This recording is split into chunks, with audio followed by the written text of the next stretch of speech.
If any Jew has purchased and circumcised a Christian slave or one of any other sect than his own, he shall not keep the circumcised slave in servitude.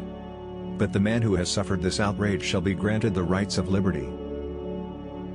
When we, Constantine and Licinius, emperors, had an interview at Milan, and conferred together with respect to the good and security of the commonweal,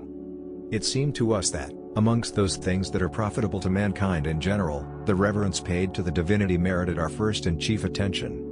And that it was proper that the Christians and all others should have liberty to follow that mode of religion which to each of them appeared best, so that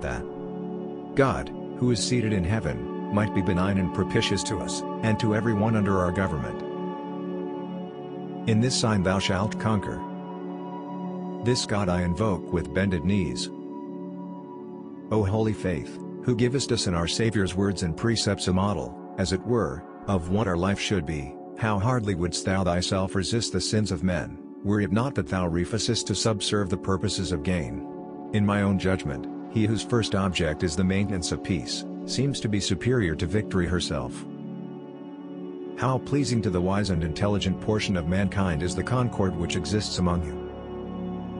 Hence I am fully persuaded that everything is in the best and safest posture, since God is vouchsafing, through the influence of their pure and faithful religious service, and their unity of judgment respecting his divine character, to gather all men to himself.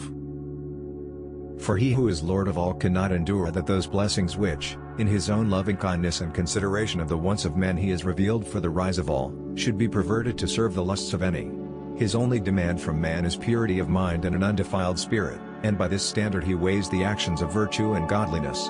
For his pleasure is in works of moderation and gentleness, he loves the meek, and hates the turbulent spirit, delighting in faith, he chastises unbelief, by him all presumptuous power is broken down, and he avenges the insolence of the proud. While the arrogant and haughty are utterly overthrown, he requires the humble and forgiving with deserved rewards, even so does he highly honor and strengthen with his special help a kingdom justly governed, and maintains a prudent king in the tranquility of peace. I cannot, then, my brother, believe that I err in acknowledging this one God, the author and parent of all things, whom many of my predecessors in power, led astray by the madness of error, have ventured to deny. This is certainly the will of the Supreme God, who is the author of this world and its Father, that the whole human race should agree together and be joined in a certain affectionate union by, as it were, a mutual embrace. By keeping the divine faith, I am made a partaker of the light of truth, guided by the light of truth, I advance in the knowledge of the divine faith. Hence it is that, as my actions themselves evince, I profess the most holy religion, and this worship I declare to be that which teaches me deeper acquaintance with the most holy God, aided by whose divine power, beginning from the very borders of the ocean, I have aroused each nation of the world in succession to a well-grounded hope of security, so that those which, groaning in servitude to the most cruel tyrants and yielding to the pressure of their daily sufferings, had well nigh been utterly destroyed, had been restored through my agency to a far happier state.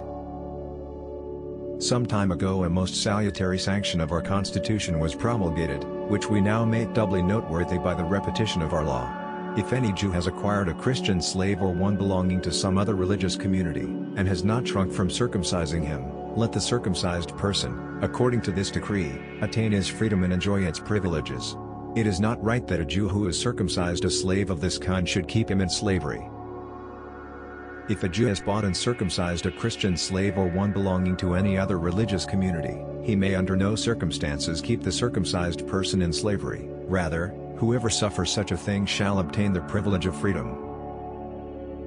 When we, Constantine and Licinius, emperors, had an interview at Milan, and conferred together with respect to the good and security of the commonweal, it seemed to us that, amongst those things that are profitable to mankind in general, the reverence paid to the divinity merited our first and chief attention, and that it was proper that the Christians and all others should have liberty to follow that mode of religion which to each of them appeared best, so that God, who is seated in heaven, might be benign and propitious to us, and to every one under our government. And therefore we judged it a salutary measure, and one highly consonant to right reason, that no man should be denied leave of attaching himself to the rites of the Christians, or to whatever other religion his mind directed him, that thus the supreme divinity, to whose worship we freely devote ourselves, might continue to vouchsafe his favor and beneficence to us. And accordingly we give you to know that, without regard to any provisos in our former orders to you concerning the Christians, all who choose that religion are to be permitted, freely and absolutely, to remain in it, and not to be disturbed anyways, or molested.